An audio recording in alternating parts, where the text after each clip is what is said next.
Well, big news Friday. Jim Comey, the director of the FBI, coming out and saying, well, we were looking around on Huma Abedin's computer and for Anthony Weiner communicating with some 15-year-old in South Carolina, and because he's her wife, and Huma works for Hillary.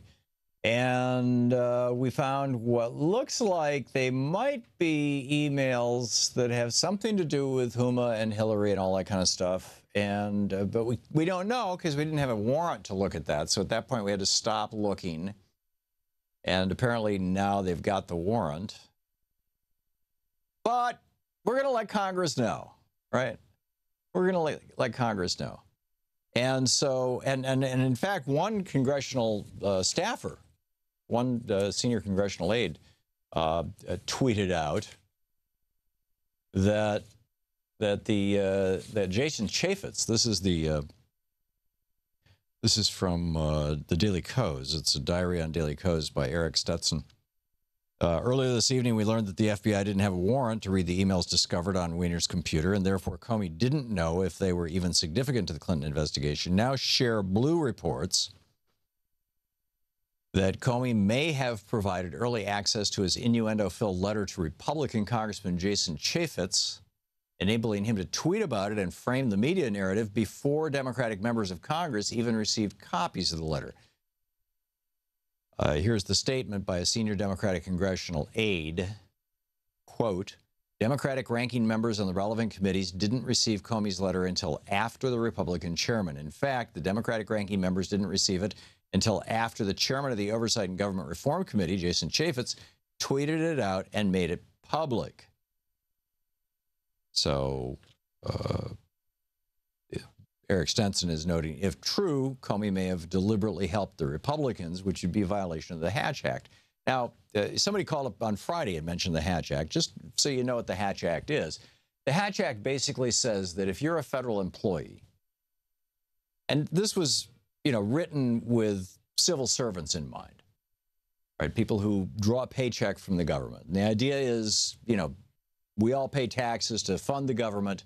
Our tax dollars should not be used by people in the government to engage in politics, basically, to kind of change things in ways that might cause us to pay more or less in tax dollars or whatever. It's just you shouldn't do that. So no federal employee should intentionally or even unintentionally be trying to break, to affect a public election and thus break the Hatch Act.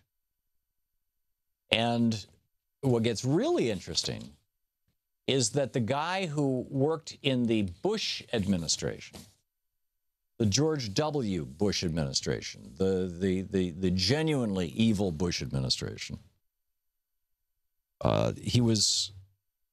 he was the White House ethics lawyer from 2005 to 2007. This is George W. Bush's lawyer for ethics. He wrote an op-ed in yesterday's New York Times.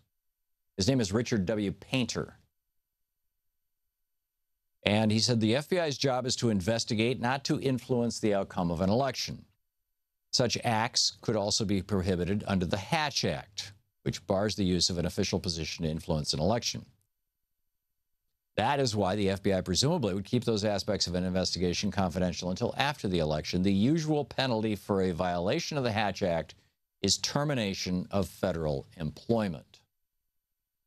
And then he goes on to say, that is why on Saturday I filed, this is Mr. Painter, George W. Bush's ethics attorney. That is why on Saturday I filed a complaint against the FBI with the Office of Special Counsel, which investigates Hatch Act violations, and with the Office of Government Ethics. He goes on to say, I spent much of my career working on government and lawyers' ethics, including as the chief White House ethics lawyer for George W. Bush. I never thought that the FBI could be dragged into a political circus surrounding one of its investigations until this week. He goes on to point out that he had supported Jeb Bush, Marco Rubio, John Kasich, and Hillary Clinton in that order for president, so just to lay his own politics out. Then he talks about Comey's letter, and he says, and again, this is George W. Bush's ethics lawyer, who is calling for a Hatch Act investigation into Comey. He said the letter was sent in violation of a longstanding Justice Department policy of not discussing specifics about pending investigations with others, including members of Congress. According to some news reports, the letter was sent before the FBI had even obtained the search warrant that it needed to look at the newly discovered emails.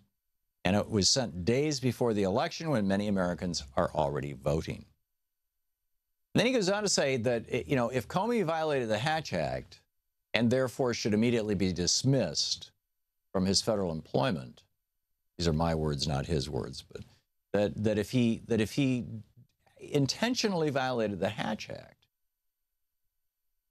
or excuse me, that if he violated the Hatch Act unintentionally, it doesn't matter. You don't have to have the intent to mess with an election. All you have to do is mess with an election.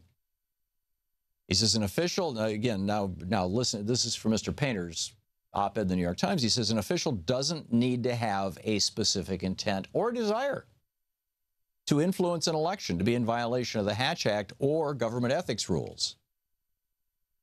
The rules are violated if it is obvious that the official's actions could influence the election.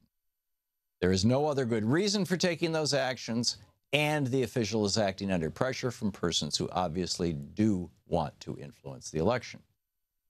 I think that third part is really important because what it looks like to me, I'm with Paul Krugman on this. Paul Krugman wrote an op-ed in today's New York Times, maybe yesterday's, but it's up there now, basically saying that Comey had been bullied, that the Republicans had so beat up Comey and so bullied him that he's trying to get back into their good graces, or he's kowtowing to them. And that, he did this to avoid more abuse from the Republicans. He's afraid of them. And if that's the case, then Comey was, quote, acting under pressure from persons who want to influence an election. That would be, by definition, right? The Republicans in Congress. He goes on to say, this is no trivial matter. We cannot allow the FBI or Justice Department officials to unnecessarily publicize pending investigations concerning candidates of either party while an election is underway. That is an abuse of power. Allowing such a precedent to stand will invite more and even worse abuses of power in the future. Now, Salman Rushdie would like to remind you that in the weeks immediately following the election, well, this is Salman Rushdie posted this on his Facebook page. Donald Trump is a sexual predator, hasn't released his tax returns, and has used his foundation's money to pay his legal fees. He's abused the family of a war hero, and but let's talk about some emails Hillary didn't send from someone else's computer that weren't a crime anyway, because that's how to choose a president. Come on, America, focus. I mean, basically, Donald Trump is facing a racketeering lawsuit, a fraud lawsuit before a judge whose parents were Mexicans down in Arizona, Judge Curiel, for fraud in Trump University. And he's facing trial, or a lawsuit, both a racketeering law, and then again next month as part of a lawsuit filed by a woman who claims, this is from Raw Story by Travis Geddes. And then again next month as part of a lawsuit filed by a woman who claims the Republican presidential nominee raped her when she was 13 years old. Now, you would think that that would be sufficiently salacious for the networks. But they're all like, oh, no, let's not talk about that. Let's not talk about that. So there's a bunch of stuff going on here with this. I'm trying to figure out why Comey would do this, right? One possible idea is that he basically felt like he had to do it because if he didn't do it, he had testified before Congress. He had told these Republicans that if anything changed, he'd let them know, and something had changed and he hadn't let them know. That's one possibility. Another possibility is that, time was running out on the amount of time that he had to tell them. Possible. He could have said that in his letter. He could have given some justification. Another possibility is that he does actually want to influence the election, which would be a crime under the Hatch Act. Another possibility, although, I've heard it said that there are certain exemptions to the Hatch Act that Mr. Comey may fall under. I've heard others say that there aren't. So I don't know the law on this, but I spoke with a friend of ours over the weekend who has been a federal prosecutor for years, who's retired now.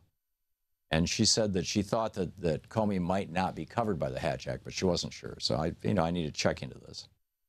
Another possibility, he's been cowed by the Republicans on the committee. Another possibility,